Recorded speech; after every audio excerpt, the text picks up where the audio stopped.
Losing a spouse changes the rhythm of life in ways that are often impossible to prepare for. In the middle of that emotional weight, life doesn't pause. Decisions still need to be made, conversations still happen, and responsibilities slowly return. But here's something many people don't talk about enough. It's not just about grief, it's about timing. Some choices feel urgent, but may deserve more space, clarity, and support than they first appear. Today, we're not here to tell you what to do. We're here to slow things down so you can move forward with steadiness, not pressure. In this video, we'll walk through 18 thoughtful areas of life that many people find especially sensitive after losing a spouse. This is not a list of rules. It's a reflection guide meant to help you avoid unnecessary stress, reduce pressure from outside voices, and give yourself permission to move at your own pace. Let's begin. 1. Major financial decisions during emotional adjustment. After a major loss, financial matters often require attention sooner than expected. However, decisions involving property, investments, or large withdrawals can feel overwhelming during emotional adjustment. This is why many professionals suggest taking time to review options carefully with trusted advisors rather than reacting quickly under pressure. The goal is not delay, it's clarity and stability. 2. Pressure to move on too quickly in conversations or expectations. People around you may unintentionally express expectations about how you should be doing emotionally. While support is often well-intended, grief does not follow a schedule. It's important to allow yourself space to process at your own pace without feeling measured by external timelines. 3. Sudden lifestyle changes without reflection. Changes like relocating, downsizing, or altering daily routines may feel like a way to reset. Sometimes that's helpful, but it can also help to pause first. Reflection gives you time to understand whether a decision supports long-term comfort or is simply a response to emotional intensity. 4. Social withdrawal becoming long-term isolation. Spending time alone can feel necessary after loss, and in many cases it is. However, maintaining even small connections, like short conversations or occasional visits, can support emotional balance. Healing often benefits from gentle connection, not total withdrawal. 5. Ignoring physical health routines. Grief can affect sleep, appetite, and energy. During this time, basic health routines like hydration, meals, movement, and checkups become even more important. Not for perfection, but for stability. Taking care of your body helps support emotional resilience as well. 6. Returning to work or responsibilities too fast without adjustment. Some people feel pressure to resume full productivity quickly. While structure can be helpful, adjustment periods matter. A gradual return often allows better focus, emotional regulation, and long-term consistency. 7. Making irreversible legal changes without review. Wills, accounts, insurance, or legal documents may require updates after major life changes. However, it's wise to review these carefully with professionals rather than making rushed changes. A second opinion can help prevent misunderstandings later. 8. Giving away belongings immediately under emotional pressure.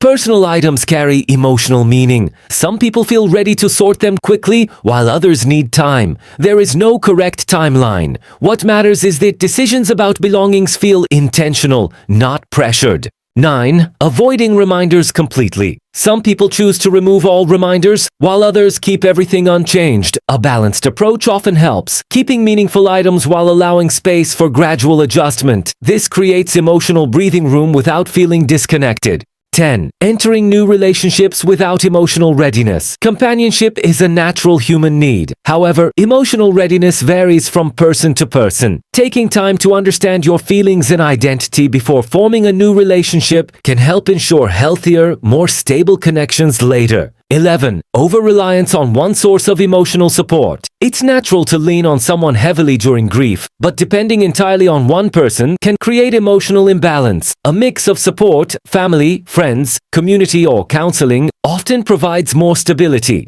12. Avoiding grief support resources. Some people prefer private healing, while others benefit from structured support. Grief groups or counseling are not requirements, but they can offer perspective and understanding that friends or family may not always provide. 13. Rushing major personal identity changes. After loss, some people feel like their identity has shifted completely. While change is natural, it can help to allow identity to evolve gradually rather than making sudden decisions about who you should become. 14. Neglecting emotional reflection time. Perhaps one of the most overlooked needs after loss is simply time to reflect. Not problem solving, not fixing, just reflecting. Journaling, quiet walks, or mindful moments can help process emotions in a way that feels safe and steady. 15. Reevaluating daily routines that suddenly feel unfamiliar. After losing a spouse, even the simplest daily routines can feel different. Meals, mornings, evenings, or shared habits that once felt automatic. In this phase, it's natural to feel discomfort or emptiness in routines that used to feel comforting. Instead of forcing yourself to immediately fix or replace them, it can help to gently observe what still feels supportive and what feels emotionally heavy. Some routines may eventually be adjusted, while others might remain meaningful in a new way. The key is to avoid rushing into restructuring your entire lifestyle too quickly. Small, gradual changes often feel more sustainable and less overwhelming than sudden shifts. 16. Making important decisions based on others' emotional expectations. In times of grief, it's common for family members, friends, or even acquaintances to share strong opinions about what you should do next. Sometimes this includes decisions about finances, housing, relationships, or personal lifestyle changes. While many of these suggestions come from care and concern, they may not fully reflect your personal readiness or emotional state.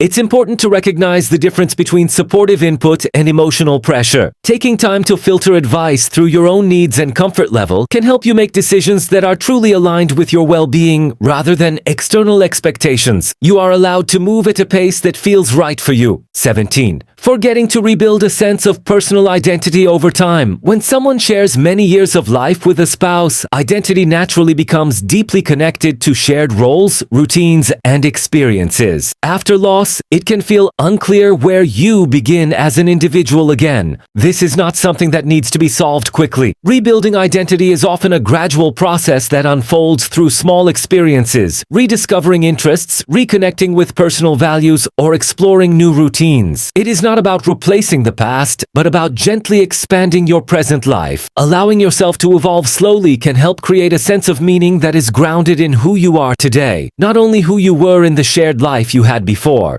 18. Overlooking small warning signs of burnout and emotional exhaustion. In the weeks and months following the loss of a spouse, emotional exhaustion doesn't always appear in obvious ways. It can show up quietly: difficulty concentrating, feeling constantly tired, becoming easily overwhelmed, or losing interest in activities that once felt normal. Because grief already demands so much emotional energy, it can be easy to overlook these early signs of burnout. Instead of pushing through everything at once, it can be helpful to slow down and recognize when your mind and body are asking for rest. Taking breaks, reducing unnecessary pressure, and allowing yourself recovery time are not signs of weakness. They are part of maintaining stability during a deeply challenging life transition. Losing a spouse is one of life's most difficult transitions, and there is no single right way to move through it. What matters most is not how fast you heal, but how gently you allow yourself to heal. Take your time, trust your pace, and give yourself permission to make decisions with clarity, not pressure. If this video helped you in any way, feel free to share your thoughts in the comments. And remember, you don't have to go through this alone.